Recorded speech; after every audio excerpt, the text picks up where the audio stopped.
আসলে আমাদের এই কাজটা বিলুপ্ত হয়ে যাওয়ার কারণ কি, এই কাজটা একটু ক্রিটিক্যাল কাজ হয়। কেমন ক্রিটিক্যাল বলতে কি, কাজটা সবাই করতে পারে না। এই হ্যাঙ্গার দোকানি বাই করাটা একটু ঝামেলার মতো অনেকেই মনে করে। আসলে আমাদের করতে করতে এটা অভ্যস্ত, তো আমরা করতে পারি। হ্যাঙ্গার দোকানি বাইর করার যতটা কষ্টকর, তার থেকে বড় কষ্টকর হলো বোর্ডে স্টিমে গরমের তাপটা সহ্য করা। বোর্ডে স্টিম দিলে স্টিমটা পুরোটা বুকে লাগে।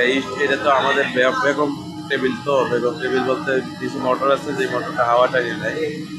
এটা একটু কষ্ট হইলেও, হ্যাঙ্গার ভর্তি ঢুকাইতে কষ্ট হইলেও কিন্তু কাজ করে শান্তি পাওয়া যায়।